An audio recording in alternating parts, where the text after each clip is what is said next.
Hello students, in today's session we will discuss remaining steps of wind load calculation. In the last two videos which I named as a wind load calculation for truss members part 1 and part 2. In those last two videos we have discussed how to go for the wind load and this wind load particularly said as a wind load pressure.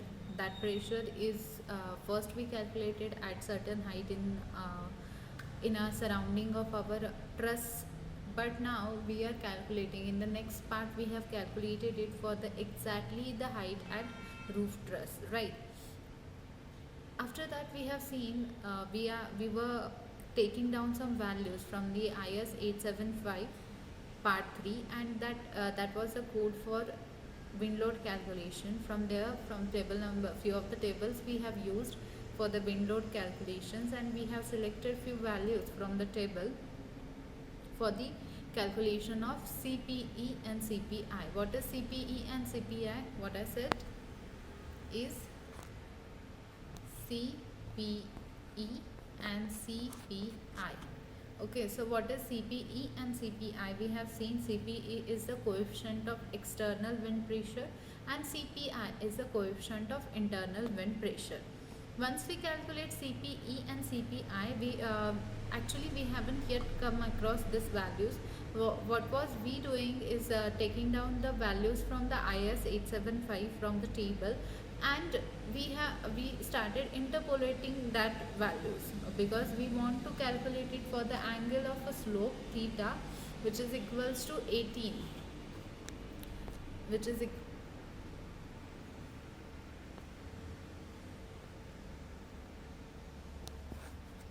equals to 18.43. That was the angle of our slope for the truss. Now for this particular angle we have calculated what is the CPE value and CPI value.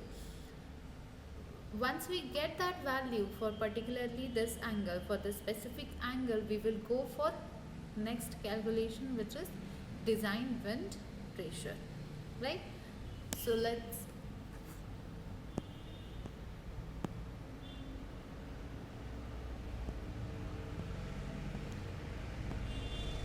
yes, these were the interpolations we were talking about from last 2 minutes. What I said is we are taking down some values from the IS 875 from the part 3, and I'm trying to interpolate some value for the specific angle 18.43. That is the angle of slope or inclination of your truss, and this for particularly this value, what is the value of my EG, What is this EG, now? See here, I have considered my roof, this truss is in a triangular shape, and the wind pressure or wind force is acting, I cannot say directly a pressure, the force coming upon it is assumed in this directions, right? We have assumed it into 3 directions. Why we have assumed it in this way? Why we have not taken down something like this or this or this, something like this?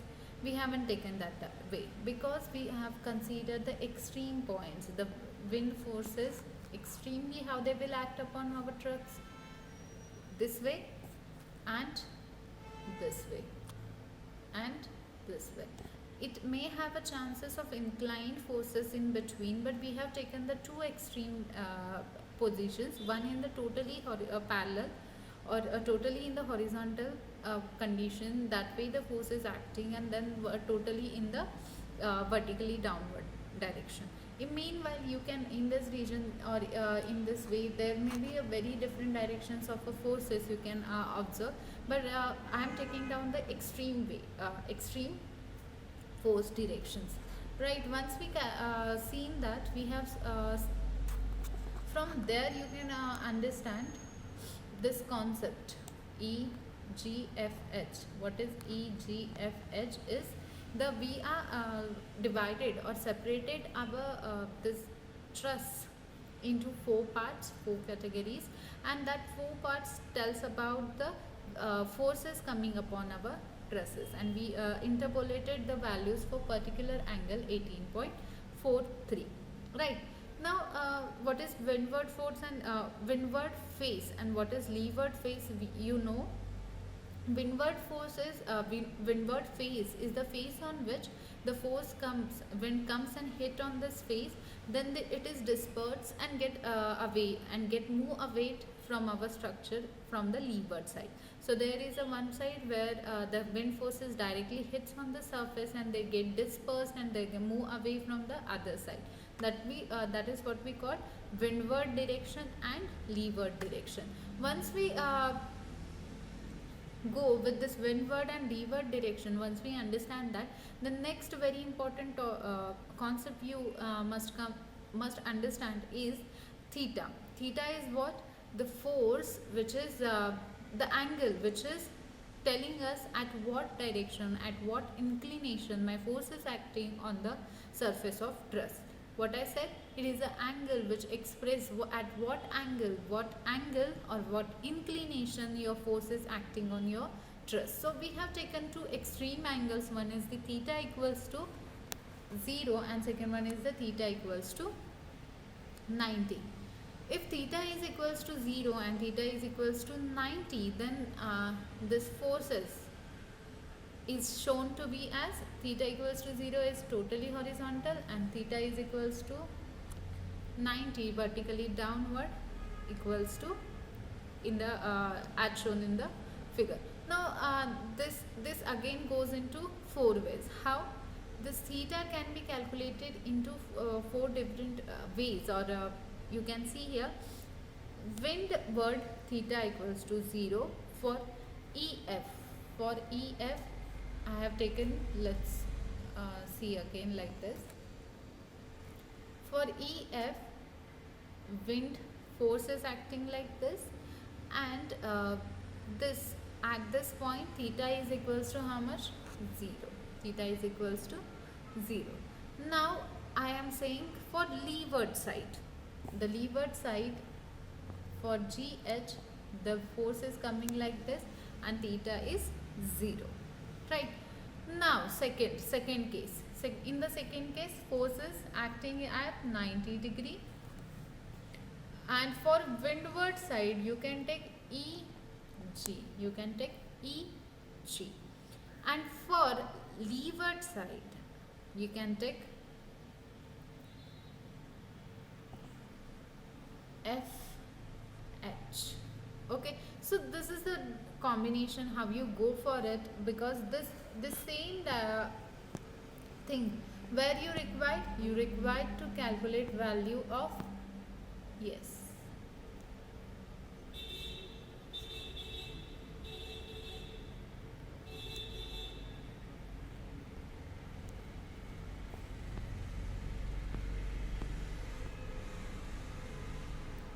do I have a page? Yes, we have that page. See here, EF, GH, EG, FH. What is this EF, EG or GH and FH? That is what I have shown in the figure. That same figure is mentioned in your IS code. You can open your IS code, check that page, you have that figure on it, and you will take a reference of that figure to understand this table. In this table, again if I show like this is the force at 0 degree, this is force at 90 degree, and yes, E, G, F, H. I hope it is like this, and that way we use our table and we have interpolated values for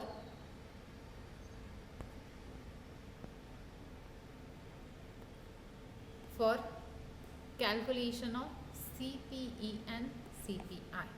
For calculation of CPE and CPI, what we did first, we have calculated H by W ratio. We calculated that because we have to understand which row we are using from the table. There in the table you have 3 different rows where H ratio is changes. H can be lesser than 0.5, H can be between a 0.5 to 1.5, and h can be greater than 1.5. What I said, h can be less than 0.5, h can be between 0.5, greater than 0.5 and lesser than 1.5, and h can be last, which said h can be greater than 1.5. Okay, so on these three conditions you have to check at in which category your this section falls, and accordingly you have to check it.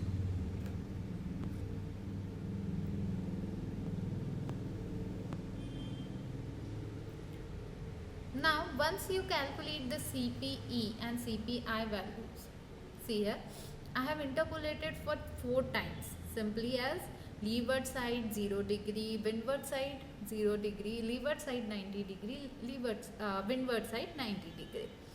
That way I have interpolated 4 values, but out of these 4 values, which one I have to consider? For CP, which one I have to consider? See, now this table is very important. You have to check this table and you have to pay extra attention. Be focused over here. Once you understand this table, the rest is only the putting values into the formulas, right? See here in this table, I have made this table into 2 rows. First is 0 degree angle and second is 90 degree angle. Okay, then I have different columns over here. What those column means to us? CPE and CPI. That's what we want, coefficient of internal and external wind pressure, right? If I want to calculate CPE and CPI, the basic I have did basic fundamental interpolations and how to calculate for particularly to the angle of our truss. The values we have calculated by interpolating and taking down from the IS code. Now we are just arranging all those values which we interpolated into this table. See here, for windward 0 degree, what will the value you can place over here? For next is for windward 90 degree, what is the value you can place over here? Similarly for leeward side, place the values of 0 and 90 degree angle which you have interpolated. For the angle what? 18.43. For the angle what? 18.43. Then CPI value. Have you calculated CPI value? CPI, there is again a clause into IS code. From there, for the particularly in which range our truss falls, we calculated CPI value. Go open your IS code. I am repeating it. Please carry your IS code while coming for my lectures and open it along with me and try to solve it. Okay. Then CPI value we have calculated. There is a class like low, moderate and on the CPI value depends on what? First of all, let's go to the theory which we have learned over here. Yes, CPI is, see, internal air pressure in the building depends upon the degree of permeability of the airflow. Okay, now permeability defines our internal wind pressure. CPI is defined by what? Permeability. And that's why I am saying, if you are calculating CPI, open your IS 875 part 3 and into that you have to check where the permeability clauses are mentioned, and that permeability clauses classify the permeability of a structure into three different classes. First is the permeability where the very low permeability, then the air will stay inside and very less air is passed away, which enters will pass away also, right, or get away from the structure. But here the permeability is low, means passage to flow the air outside. The ventilators and air openings are less, and that's why the permeability is less. Then there is a class second is moderate, and third one is the place in which the permeability is, or the trusses in which the permeability is very high. Accordingly, in the question they have mentioned the truss is moderately permeable. The truss is moderately permeable. Medium, they said as medium. Therefore, we taken this medium class and we have calculated CPI. The only just front of it they have mentioned, because I right now I don't have that page of IS code with me, but you open your IS code and go to that page particularly and see what does moderate, low and high permeability classes gives us a value.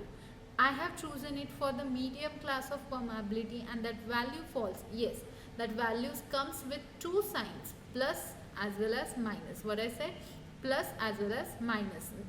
This is the value, positive and negative. And for this internal pressure of positive as well as negative value, the structure element has to be safe. It should be safe. Okay.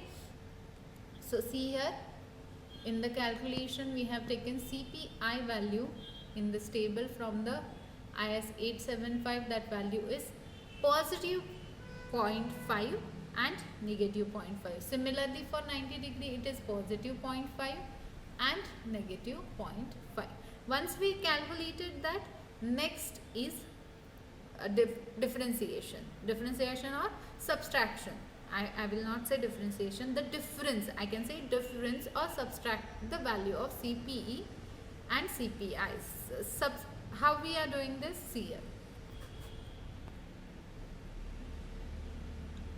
Now I am doing this like this, CPE minus CPI.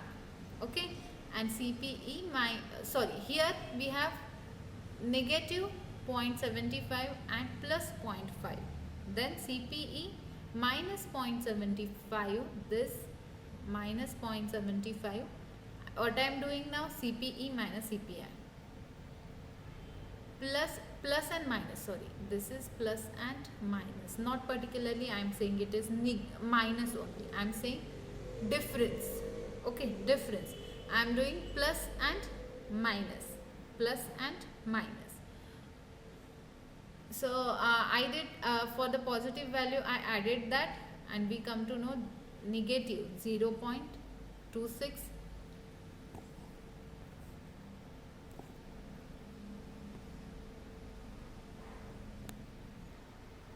Yes, once you minus 75 plus 0.5 you calculate, you will get negative 0.26. Next is direct subtraction. Minus 0.76 minus 0.76 minus 0.5, that will give negative 1.26. Okay, then similarly for leeward side, minus 0.551 plus 0.55 plus 0.5 minus 0.5 minus 0.5. Okay, that values will be coming to this box. Okay, then multiply this value CPE minus CPI or CPE plus CPI is multiplied with PD. PD is what? Designed wind pressure at any height. What is the design wind pressure that we have calculated earlier? That value, that same value we are using over here, we are multiplying it with what? CPE and CPI difference. Okay, similarly you repeat same way for 90 degree, angle. How?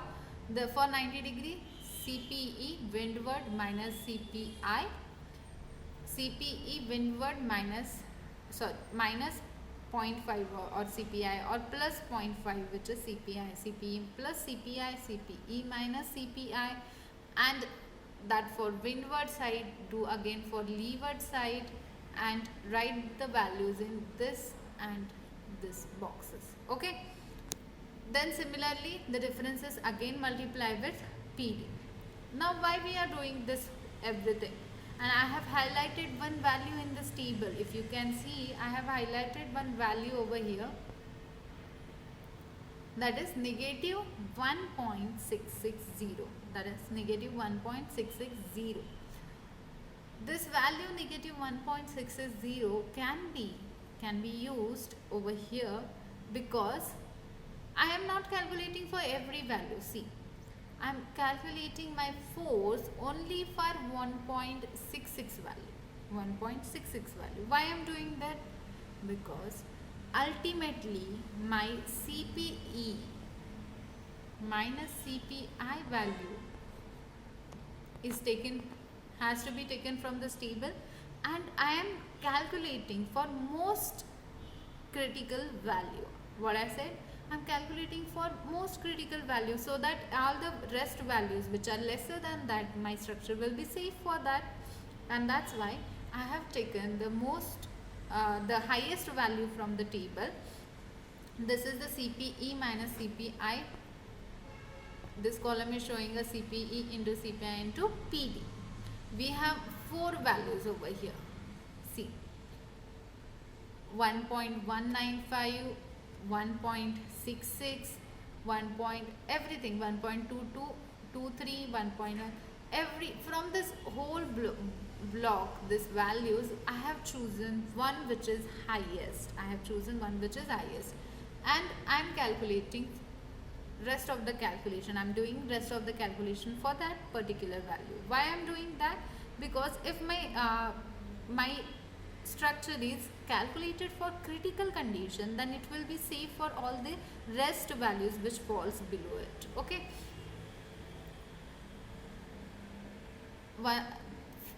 F will be equals to what? CPE plus CPI plus or minus. It can be anything. CPE plus or minus into A, but you have to select one which is highest, into A into PD. Okay, for that A is required, and that A is area. Area how I calculated? 2 into H into spacing of truss. Please take a note of this formula, 2 into H into spacing of truss. Calculate area. Now here H need to be take care of specifically, because this H is not a height up to the eave level, but it is the total height of your truss. It is the total height of your truss. And how you are calculating total height? The total height of your truss is, this is your truss, and up to the eave height means this side. But now I am adding the height of roof also, and therefore my here height calculation is 12 plus 3. 12 is the height up to the eave level, and plus 3 is the height of our rise of our truss. Put that area value over here, and the CPE into PD that we already have from the table, put that value is 1.66 into 135 gives me value 224.1. 224.1. This is the value for this is the whole on the whole truss, but we are putting that on what? On the panel points. We are assuming that force is on panel points, and therefore on the panel points, if you see, we have to divide it for 10. That gives us on particular panel points the value of this wind force is 22.41, and end panel points will be 22.41 divided by 2. That is goes on end points. Okay, this diagram is for live load calculation. Now next is your wind load calculation, but from the live load, wind load is acted away from the structure. It is in the inclined direction and away from the structure, and at the end supports it is 11.20. At the panel points, internal panel points, it is 22.41. Okay, and similarly I have drawn diagram for dead load also. I have calculated diagram for dead load. The difference between wind load force direction and dead load force direction and live load force direction, you have to take a note of it. Okay, so here our load calculation ends. Now how we are utilizing this load calculation to do the analysis is next part. So here onwards we will see how to go for the analysis of truss, because we know what are the wind forces acting upon it. Then we will see what member carries how much force. Once we know how the members carrying force, axial force carried by the member, then we will design that member according to their force carrying capacity. Okay, and required force carrying capacity. Okay, so that's the second part. Hereafter we will go for analysis of truss. Thank you so much.